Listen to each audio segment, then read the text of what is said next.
isa pa. Hindi ko lang nasulat eh. Matthew chapter 26, verse 31 hanggang 35. Isa si Pedro sa mga sabi natin na hyper na mga kalagan. Sa kanyang buhay, ito nangyari isa.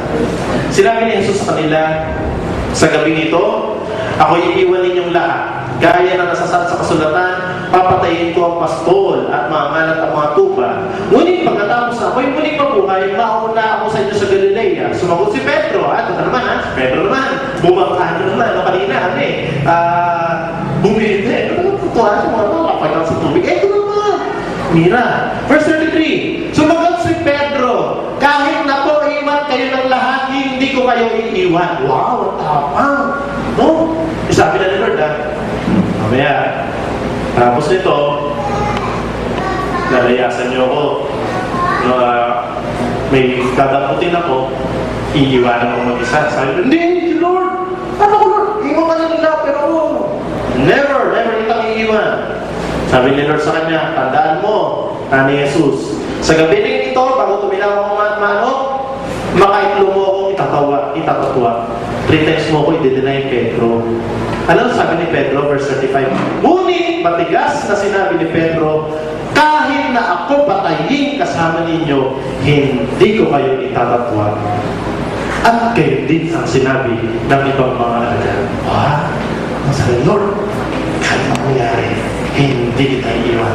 Hawak kamay sa paglakbay, Lord. Kahit kamatayan, sige, sasamahan kita. Ano ba patayin? Patayin ba?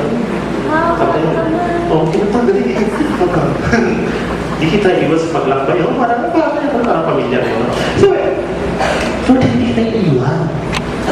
Sasama ako sa'yo. Ano ito? Reality. Maraming Kristiyano din yan. Kung tinatap siya sa sana, tutuwa sa iyak ba? Talagang natansya ko talaga. Kinaisok ito parang hindi na maging Kristiyano. Sarap-sarap na alam mo, talagang sa buhay ko talaga. May pinagsisiya ko lang sa natin. Grabe ang blessing ng Lord. Touch. Total touch. Talagang sarap para sa buhay na ako siya. Marami magtagal. Nagiging kagaya ni Pedro. Nawawala yung tamis na pinagsamahan nila ng Lord. Lord, kaya magiging active ako. Alam ang bagyo, dumaan sa akin, kaya ang pagsunduan, hindi ako, Lord, bibitaw sa iyo. Talaga, thank you, Lord. Ang ganda na simula. Kaya lang hindi ending, hindi. No, kasi anong gawin? Nagaya na ng Pedro, no, din alam na mabigyan ng pagsubok ng mga problema. Bumigay. No? Talagang ginaon, magiging matibay ako sa Panginoon. May nakilala, magandang chicks. Magandang babae. Sabi, hindi, faithful ako sa Mrs. Lord. Ayaw mo, mga pangalawa. Dalawa na. Hindi. Baka pwede, exemption. Hindi na. No, so may mga pagkakataon ko sa mga parang ganun eh. Sabi ng tatlo. Hindi naman tatlo. Malagal, Lord, hindi ka namin iiwan. Sama kami sa iyo. Let's go! Di ba? Matapos silang kumain, sabi ng Bible, sila'y kumakanta pa ng praise and worship. Pag-praise and worship, bakit ang bundok? Noong gabi, pero sabi ni Jesus, mamaya, pagkabutin ako. Praise and worship sila. Anong gawin? Nung sabi ni Lord, sige, tingnan natin. Diyan muna kayong tatlo, pray lang ako. Pray si Jesus sa oras, pagbalik niya, asan yung tatlo? Iniwan si Jesus? Hindi ako naman yung iniwan si Lord. Patulog lang. Sabi ni Lord, samahan niyo ako kasi hindi ko kaya. Ano yung dadaanan niyang pagsubok? Papako siya sa puso eh. Sabi ni Lord, pwede ba? Samahan niyo ako mag-pray. Si Lord, saan mo kami? Saan? Tulog. Sasamahan niyo pa na ako. First round 2, 5. Pagbalik Jesus, tulog pa rin. Tulog. Tumayo pa ng tulog. Patayin namin. Natulog lang. Ito, tulog na rin. Tulog. Eto na, dumating na yung natakot kay Jesus. Ano sabi ni si Pedro, nakakabalik mo siguro, nanatalanta. Paglaban. Ayun, kakalaban na, napingas yung tenga ng isa. Nagpungatan, parang nag-iinip, binamuti ko na, kasi tulog, no? Kaya, sa natin, tulog habang nakikinig tayo sa Panginoon. Kasi, there are times in our lives, makikagaya ka ni Pedro. Oh. Ito, nangyari. Verse, sayang. Yan. Verse 56. Yan. Ito na, konfrontasyon na. Dumating, sabi dito, tumakas ang mga alagad at iniwan siyang mag-isa. Asan yung tapang ni Pedro? Wala. Yung tapang ng mga alagad na, Lord, hindi kita iiwan. Hawak mo na ako maglalakad. Hindi kita iiwan, Lord. Iniwala. Sabi ng Bible, lahat sila nagtakbuhan. Ito, yung kasunod. Nung si Jesus nililinis na, ito, verse 58. Sumunod naman si Pedro. Ito, nagtakot lang nung una, ninervyos Nung natakot, naging wanted. Ito, verse 58. Sumunod sa kanya si Pedro, ngunit malayo ang agwat nila. Pagdating sa tahanan pinupuno ng sacerdote, pumasok sa patio at naupo kasama ng mabantay upang makita kung ano mga pangyayari. Sumunod ulit si Pedro. Pero this time, malayo na. Parang ganyan.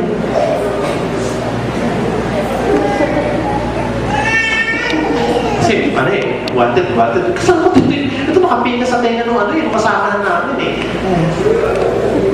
Tagot. Sabi, umupo kasama ng mga bantay. Nakihalo pa, tapos dumampag kay Jesus umupo, doon pa lang sa sarapang mong ganda. Tinitingnan niya, ano ginagawa kayo? Ang hinubulbe, hinubulbe na. Pero, ito, nakamataan siya. Ikaw yun, no? Ikaw yung isa doon sa natutulog, no? Ikaw yung isa doon sa mga kasama niya, hindi. Hindi ko yan. Pangalawa, may nakatalis ka. Ikaw nga yun! Hindi. Parang sinabi ko na sa'yo, hindi ako sinusumpa ko. Hindi ako yan. Hindi nangyari yung sinabi ni Jesus. Iiwanan mo nga ako. Kalaglag mo nga ako. Tumilaw ako manok. Alam natin ang storya. Tumilaw ako manok. Kaya merong manok ni Pedro. Yun yung naging connection nun. Yun yung naging connection. Alala ko tuloy yung unang ko. Alala ko tuloy yung unang ko, Senyor Pedro. Pagkalinggo. Sabi doon, ganun naging kanagay ni Pedro. Alam niyo mga kapatid, gusto kong itong maging iwas bawat sa atin. When God demands us to walk with Him, maging malinaw sa atin, ang seryoso. Seryoso siya sa lakad. Ikaw, seryoso ka sa lakad mo sa Panginoon? Seryoso ka ba na kasama mo si Jesus on the way of your life? Alam niyo, ang hinagpis ni Pedro, so kasama ng loob niya sa sarili niya. Bakit kasi sabi niya, iniwan mo si Lord? Nilaglag ko siya. Hindi ko siya sinamahan hanggang sa huli. Alam niyo, if there's a thing that I know the Lord wants to tell us this morning, is the seriousness of our life sa paglakad na kasama ang Panginoon. Kapatid, 2012 na. Kamusta ang buhay natin sa nagdaang mga araw? Nagdaang mga taon? December na ako sa Lord. Simula ko sa January, kailangan gusto ko maging okay na ako. Kailangan, pagdating itong mga taon, bago ko simula sa aking buhay. Pero nasaan ka ngayon? 4 na Sunday na. Marami kang mga sinabi sa inyo na, Lord, gusto kong baguhin, gusto kong mga ito. Lord, ayaw ko naman itong ginagawa ko. Deep inside, alam ko, hindi tama kasi Christian na ako Maybe some of you this morning, I don't know, if you are doing things na alam mo, hindi nakalulugod pa sa Panginoon. Kapatid, kailan mo isusuko sa Panginoon? So, hindi naman ako napektuhan Parang kagaya ni Pedro, denial. Pero alam mo ng Lord, someday tatagin mo siya. Alam mo ng Lord, someday lalayo ka rin sa Kanya. Bakit? Kasi inuna mo minsan yung mga bagay na ayaw niya. Alam mo, there's one thing I learned from the whole story, from the whole message this morning, is God wants His children to have a close and a serious walk sa Lord. I'm speaking to each and everyone. Kahit na kayo nagsisimba lang rito, first time lang kayo dito, matagal na kayo nagsisimba dito, kahit na officer kayo ng church, kahit na naglilingkod kayo sa ministry, God desires for a serious walk with Him. Amen? Ayaw na Diyos pabatay-batay na Kristyano. Ayaw na nung aantok-antok tayo sa buhay Kristyano, na minsan nakakonekta, minsan hindi. Minsan ayaw mong gawin yung mga bagay na pinapagawa ng Lord. Sinabi ng salita ng Lord yan, tigilan mo na yan Ayaw mo. Matigas ang ulo natin minsan. We keep on doing things na ayaw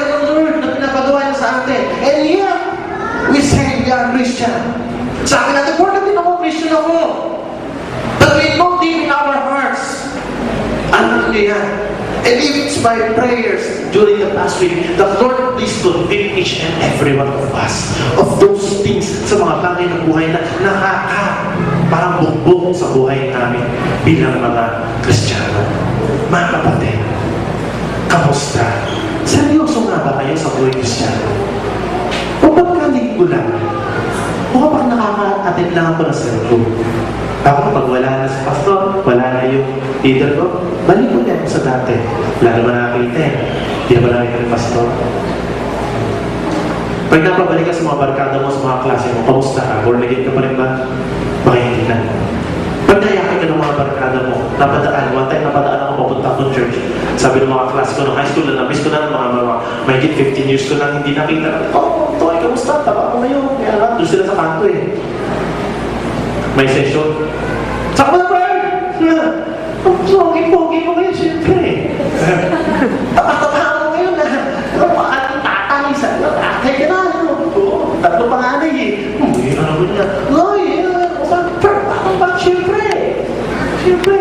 Rita ko, pastor ka naman yan. Hindi. Tulog lang. Tulog pa lang yan. Sabi ko, tulog pa lang yan. Di mo. May mo.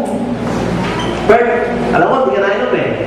Pero, yeah, gusto mo lang. Hindi, pero, tinanggihan mo. One time, tapos diretso ako sa church. One time, last week, dinner kami, kasama yung mga hapon. Kaugalian sa kultura kasi ng mga hapon, may kampay. Ako yung supervisor, ako pinapataas doon sa departamento namin. Okay, let's give a toast for our success. Noong nakaraang 2011, at magiging success natin sa 2012, let's toast ourselves. Let's cheer for victory. Sabi-sabi na sabihin, Kampay! Ang hawak ko, bottomless iced tea. Sa big light. Lahat sila ay, okay lang. Sabihin ko, bakla, okay lang. Hindi ko bakla, nalilo. That's one thing I would like to us to learn. Pag sinabi ng Lord, eto panindigan mo. Hindi yung bibigay ka. Hindi yung paminsan, okay relasyon mo sa Diyos, paminsan layo. Minsan malapit sa lakad ka, minsan hindi. Minsan active ka, minsan hindi. Pag ikaw nag-iisa, ano ginagawa mo? Yung hindi nakikita ng Lord. Okay lang, nakakita eh. Madilim. Hello? Mga bataan, pag nag-computer kayo, ano mga binubuksan nyo? Buod sa Facebook. Pag marami pang oras sa Facebook, buod tayong oras dito, sa book. Ito, book of life. Facebook, hanggang face lang. Sa face lang. Kaya bago ng profile. Parang bago na sa profile niya. At magpagandahin mo lagi yung mukha mo doon sa profile. Tumitingin si Lord. The Lord looks at the heart. On the upward appearance. Alam niyo, gusto ko makasan sa isang storya ni Dong Haing. Pakiplay nga natin. So, tingnan natin itong story.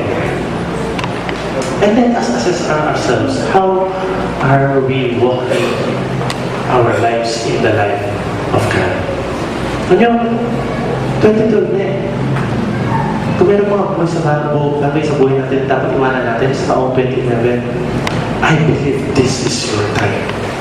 Maaaring gusto mo, iwanan na. Pagtapod na nga ako eh. Ayaw ko na. Gusto ko na magtino. Kasi wala akong tino. Ako yung Kristiyano na walang tino. Gusto ko na maging matino. Gusto ko na magtino.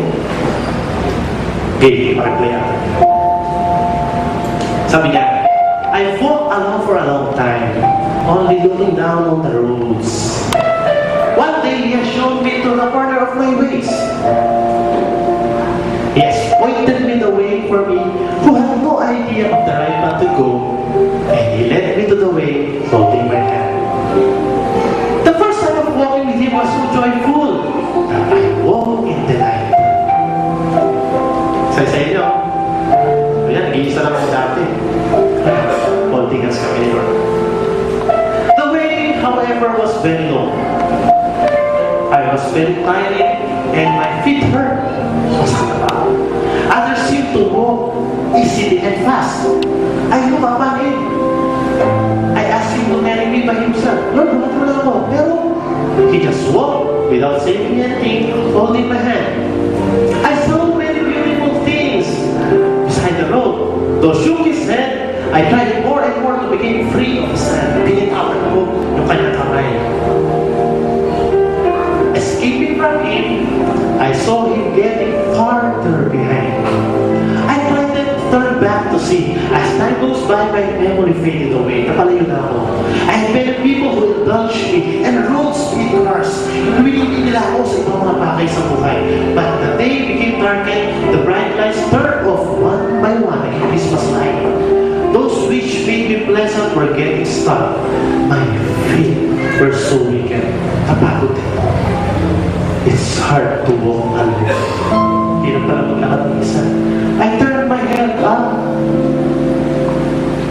Sabi niya, sumabalik na. He was lifting my hands to me silently at the backside of me, just as he was the first time. Kaya yung first time namin nakita. I'm walking the old way once again.